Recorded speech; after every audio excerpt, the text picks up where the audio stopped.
For first trimester.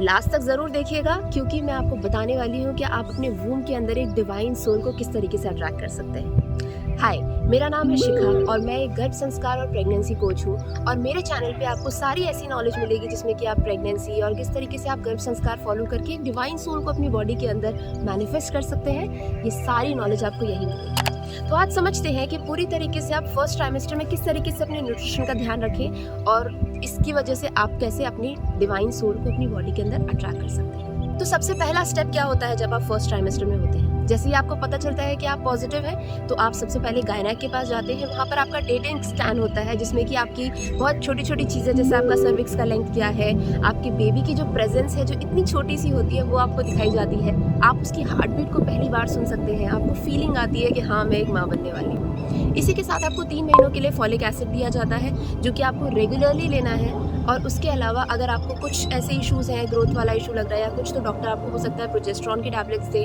हो सकता है आपको थायराइड रहा हो तो वो थायराइड की टैबलेट्स भी दे सकते हैं। और आपको मेरे हिसाब से एक B12 और D3 का टेस्ट भी करा लेना चाहिए क्योंकि उसकी वजह से बेबी की ग्रोथ के ऊपर बहुत ज़्यादा इफेक्ट पड़ता है, ताकि आप ऑलरेडी पता रख सकें कि मेरा सब कुछ ठीक है, ताकि वो बेबी की ग्रोथ भी अच्छी कर सकें। इसके अलावा आपको फर्स्ट ट्राइमेस्टर में ध्यान रखना है कि आपका वेट ज़्यादा बढ़े नहीं। अगर हम एकदम से वेट बढ़ा लेते हैं तो बाद में जाकर के वो प्रॉब्लम क्रिएट करता है। फर्स्ट ट्राइमेस्टर का काम सिर्फ इतना है कि आप अपनी प्रेगनेंसी को सस्टेन कर सकें और वो आपकी बॉडी के अंदर जगह बना सके।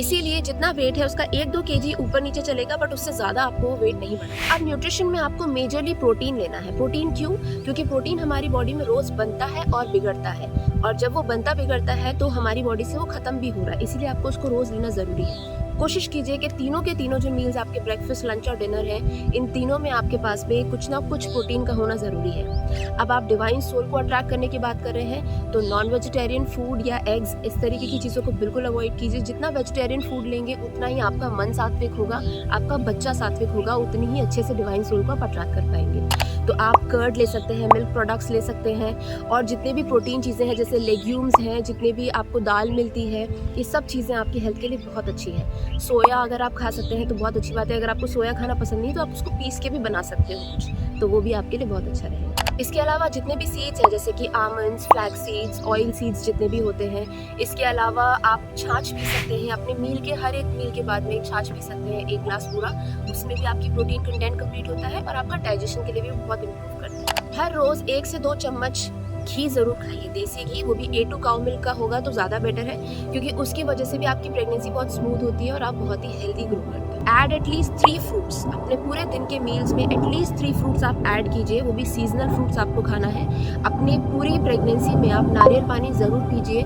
नारियल पानी एक नेचुरल एमनायोटिक फ्लूइड बनाने का काम करता है जिसकी वजह से आपके बेबी को स्विमिंग करने के लिए अच्छा लिक्विड मिल सकता है। अगर आपको नॉजिएटेड फील होता है, वॉमिट वाली फीलिंग आती है, तो शुरू में तो उसके लिए कुछ भी मत कीजिए क्योंकि नॉजिया फीलिंग का मतलब ही होता है कि बॉडी स्पेस बना रही है बच्चे को लेकर आने के लिए। अगर वो बहुत एक्सट्रीम में चला जाता है तब आप सुबह सुबह उठते ही सबसे पहले बेड से निकलने से पहले ही लिक्विड लेने की जगह कुछ ड्राई खाइए, या फिर आप कुछ जिंजर कैंडी ले सकते हैं, या फिर कुछ रस खा सकते हैं, बिस्किट खा सकते हैं। इस तरीके की चीज़ें आपके लिए अच्छी रहेंगी। एक्सरसाइजेस, अगर आप प्रेगनेंसी से पहले एक्सरसाइजेस अच्छी खासी इंटेंसिटी से करते थे तो उसे कंटिन्यू रखिए, बिकॉज अगर आप उसे एकदम से डाउन कर देंगे तो आपकी बॉडी के अंदर सब कुछ सेटल होने लग जाएगा। उसको थोड़ा सा कम कर सकते हो पर फिर भी वो एक्सरसाइजेस कंटिन्यू रखो। लेकिन अगर आप एक्सरसाइजेस नहीं करते थे तो आप सिर्फ थोड़ी सी वॉक कीजिए, थोड़ा normal upper body lower body का योगा कीजिए, थोड़ी स्ट्रेचिंग कीजिए और थोड़ा सा रिलैक्स रह करके रहिए। और जब भी हम घर का काम करते हैं तो उस घर के काम को भी थोड़ा सा अवॉइड करने की कोशिश कीजिए कि वो ज़्यादा ज़मीन पे बैठने वाला ना हो,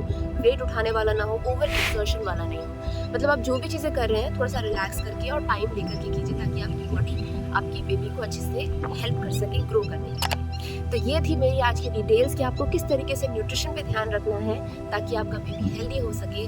आप मुझे सब्सक्राइब कर सकते हैं, आपकी कमेंट्स में बता सकते हैं कि एग्जैक्टली आपको क्या क्या चीज़ें सही लगी और क्या चीज़ें आप ऑलरेडी फॉलो कर रहे हैं, क्या चीज़ों में आपको डाउट है, ताकि मैं आपके क्वेश्चंस के आंसर दे सकूँ। So subscribe to this channel ताकि आपको मैं सबसे पहले अपना नोटिफिकेशन बता सकूँ कि मैं आपको नेक्स्ट वीडियो क्या देने वाली हूँ।